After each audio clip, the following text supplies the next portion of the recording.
Good morning. For those of you who don't know me, I'm Lenora Askew. People used to think that Kathy and I were sisters. One woman insisted we were twins. I think that goes a little far. But so since she's not here, you can either pretend that we really do look alike or not. And I have to say this, Sarah's reading about the UU camps and things. Early on, and some of you will remember from way back when we did church retreats when we were small, a smaller congregation, and they were quite enjoyable. And as we go through this, maybe it's worth thinking about again. This comes in two pieces. The first reading is by Jane Zebka, who is probably one of my favorite UU writers. She used to be the head of the Church of the Larger Fellowship with the Unitarian. That's kind of the Unitarian Universalist Church on phone or line for people who haven't got a UU church nearby. It's entitled, Enjoying My Shoes. I bought a pair of shoes the other day. The clerk put them in a box and then in a bag, and then he said, enjoy them. I haven't the faintest idea of how to enjoy my shoes. I have a long history of not feeling one way or the other about my shoes. Certainly, I've missed out on them. Frankly, I feel a little naive. I always wondered why traffic was so bad on Friday afternoons. No doubt offices empty out early and people go home early and enjoy their shoes. The malls are packed on weekends with what I now know to be people enjoying their shoes. Children scamper around the neighborhood. Adults appear to be walking their dogs. Runners pound the pavement. All, it seems, for the pleasure of enjoying their shoes. It's a good time of year for new and simple pleasures. Plant something new. Invent a fantastic ice cream concoction. Go to a ball game for a change. Set up the hammock and use it this time. Buy a different kind of book. Spend an extra 10 minutes with the person you love. Feel the breeze. Wear some weird color. Turn the music up and the lights down. Find something that smells terrific. Invite someone over without cleaning the house first and discover that they still like you. Go ahead and do all that. Me, I'm going to enjoy my shoes. That reading prompted Barbara Wells, who was a UU minister, and I'm not sure where she is now because this is from quite a while ago. But that prompted her thinking here. For me, many of the memories that emerge when I think of a childhood joy, they center around the summer. While I genuinely loved school, it was during the summer that I had that wonderful something that is all too rare in human life, time to just hang out. I have such vivid memories of lazing around my grandma's house in the summer heat, drinking Coca-Colas and waiting for dusk when we would play outside in the coolness of the evening and watch the fireflies and the bats fill the air. We never really did much during those precious weeks that we spent there. Oh, occasionally we'd make a sojourn to swim, to visit another family member, or to see a movie, but mostly we read books and ran around outside discovering the world. My life was full up of the kind of things that school didn't teach me. Wonder and silliness and fireflies and joy. When Labor Day came and school started up again, I was ready. For my spirit was full of joy, of the summer joy, and school couldn't ever take that away from me. Next week is Labor Day. Already, a celebration of work. Americans, for the most part, are great workers. If we are to believe the statistics, we, in this nation, work longer hours with fewer vacations than any other industrialized nation. This country, we are often reminded, was built on hard work and industry. Americans are not slackers like those lazy Europeans with their 6-week vacations. Oh no, not us. No offense meant, ladies. We say it because we're jealous when you come right down to it. We are workers who bring our cell phones and our laptops with us to the ocean as if the whole world will fall apart if we don't make that one call or write that email. Some of us aren't able to or won't take a vacation. But if we do, we far too often spend it running around, determined to see every cathedral in Italy, climb every mountain in the Rockies, catch every wave at the beach. Many of us return home from our holidays so exhausted we need a few days off just to get over it. I am aiming this at Chris and Dawn after their trip to Disneyland or Disney World this summer. And if the well-off have to work this hard, imagine how difficult it is for the poor. They can hardly make a living wage working 2 to 3 jobs. Our materialistic culture is hard on all of us. While I'm aware that there are those among us who are retired or don't fit this description, I know a lot of you can relate to this. Some of you might even nod your heads. Perhaps you need to nod off after working so much. Go ahead. This is a perfectly fine time to rest. In fact, that's just what I want to talk about. The religious implications of taking it easy, of chasing fireflies, of enjoying our shoes. In America, work is almost a sacred ideal. This comes primarily from the Protestant heritage that still forms the roots of this nation. The Protestant religion, from which our UU faith emerged, places a high value on the importance of work. In a sense, much modern Western Christianity suggests that work is the best way to get to heaven. Work hard and God will reward you.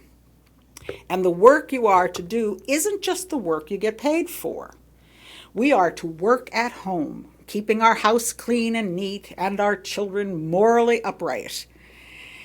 We are then supposed to come to church each Sunday and work there too. The word liturgy actually means the work of the people. URG in Greek means work. It seems even at church we're supposed to work. But is this kind of emphasis on work really the best path for us to take? Could it be that true spirituality emerges not only from good work and good works, but also from those moments of play and rest that many of us might feel we left behind in childhood? Is there something religious about rest? Indeed, there is. It's called the Sabbath. I expect a lot of you are familiar with the story at the very beginning of Genesis, when the earth is created over many days. If you can imagine it, God worked very hard to create the work, and those 6 days were very long, millions of years or so. But at the end of the story, God does something odd. He stops, looks around, realizes creation is complete and good, and then God rests. Over the many thousands of years of Jewish history, this story has been at the heart of the commandment, remember the Sabbath day and keep it holy. This was and is no light commandment. Not only are the Hebrew people to observe this day off each week, so too were any non-Jewish people that they employed or enslaved. In a sense, this commandment made sure that people were not worked to death, something the Jews had experienced in Egypt when they themselves were slaves. In the Jewish tradition, the Sabbath is always celebrated on Saturday, the the last day of the week. Christianity moved that day from Saturday to Sunday, but for generations maintained the importance of Sabbath, though less as a day of rest than a day to go to church, sometimes for hours on end. It wasn't all that long ago, and I had to think about this. It's probably about 70 years, that most states in our nation had what they called blue laws. They made it illegal to sell liquor on Sundays. Some of you remember those. And most commercial businesses on Sundays were closed. So you had to learn to plan ahead. No ATMs to run to so that you could go to shop. It had to be planning there. That certainly has changed in America. But in other countries, the custom of Sabbath continues. If you go to Israel, where my friend lives, you'll discover that everything starts to close up on Fridays about 3 p.m. as families return to their homes for the Sabbath meal. Even in homes not traditionally religious, the Sabbath is a cherished time of rest and renewal. Despite their busy modern lives, my friends in Israel take part in an ancient ritual which profoundly enhances their spirits. What about you? My friend and colleague Lynn Unger writes, as you heard in the earlier poem, "What of your rushed and useful life? Imagine setting it all down. Papers, plans, appointments, everything. Leaving a note. Gone to the fields to be lovely. Back when I'm through with blooming." Would you feel guilty? Would you think that your life meant less because you weren't doing something? I know that I used to feel that way far too frequently. The older you get, the less I feel that way. It's funny. It's so often those times when I have let it all go, not forever, but for a while, that things open up inside me and I discover at least a memory of the joy that I had left behind in childhood. Can you imagine letting go? Can you believe that it is truly a religious thing to do? Let me talk about religion for a moment. Religion tends to imply something more than a single person's view of life, as important as that is. Religion implies a shared path of some kind, and it is that shared path that interests me. I believe in the importance of community. I believe the best spiritual and religious lives are lived amidst those who are willing to walk with us along the journey of life. There are two things I have seen that can, if done well, lead to a powerful sense of community. Those two things are work and play. The work bit may seem obvious. Some of the best relationships I have ever developed were created because of a shared task we set out to do together. These times of working together quite frequently created a lasting bond.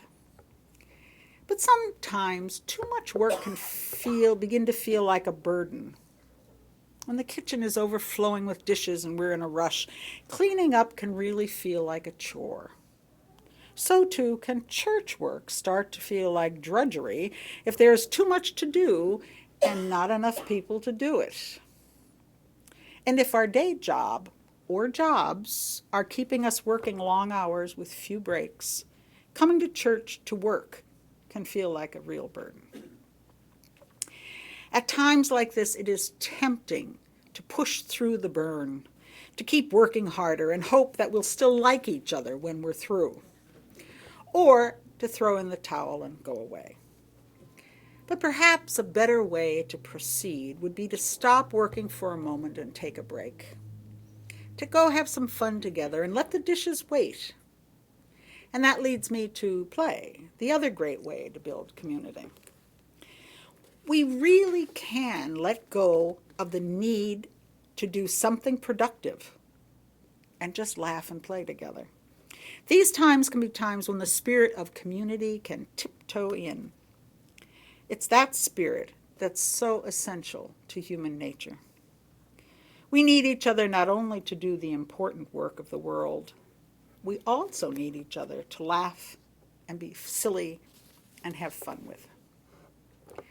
I believe that this idea that community is best built through a balance of work and play holds true not only for our life in church, but also with our families, our friends, our co-workers. Yet it seems that many of us, myself included, are pretty unbalanced in this regard. A lot of people in America work way too much. Too often our consumer culture demands it just to stay ahead of the bill collectors. But it's bad for our health, mental, physical, psychological, spiritual. I would say overwork and the stress that it causes might be epidemic in our nation. But what are we to do? How can we find balance without losing those things that matter to us? When will we find time to go to the fields to admire our lovely shoes? God knows I'm no expert in this.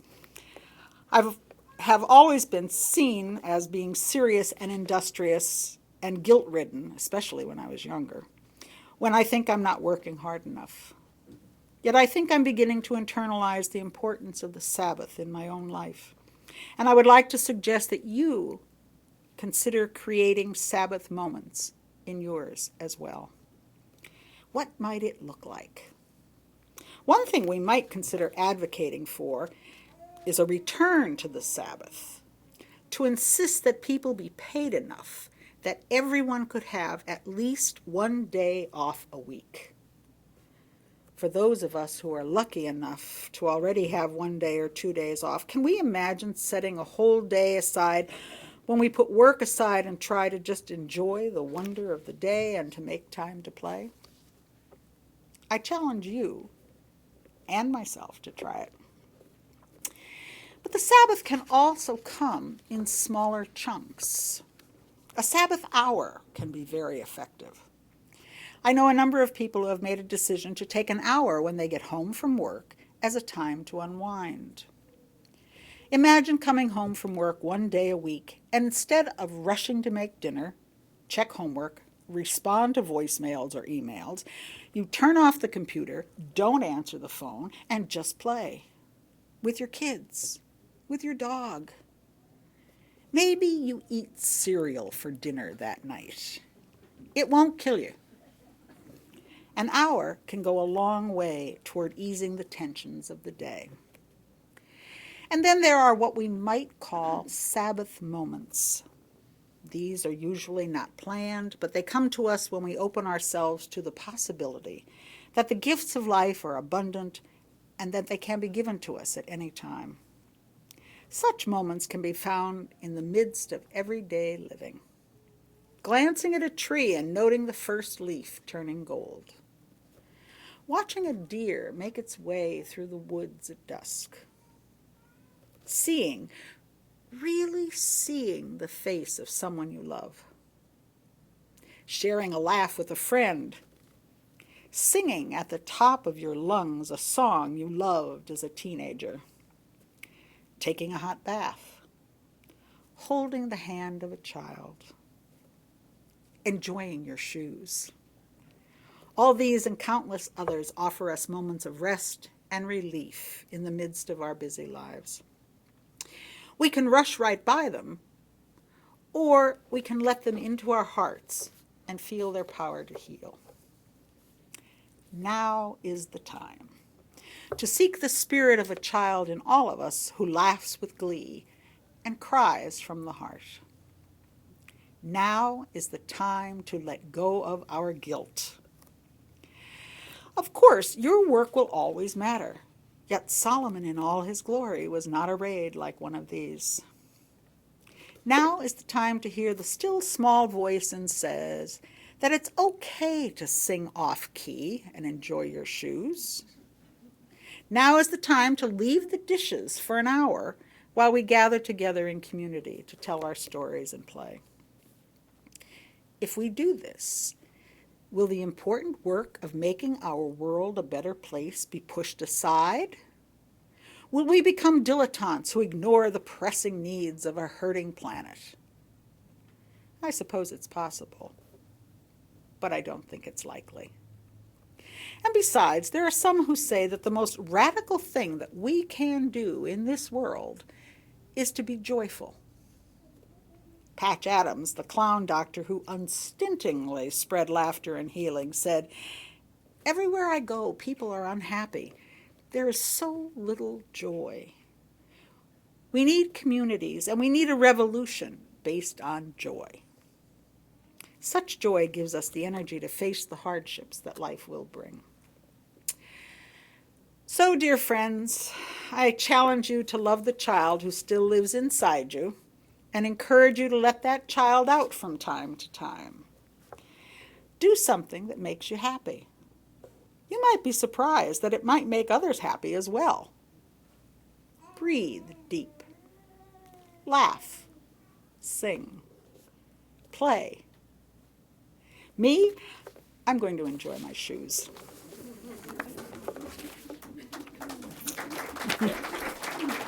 Barbara Waltz and Jane Drebka are such good writers.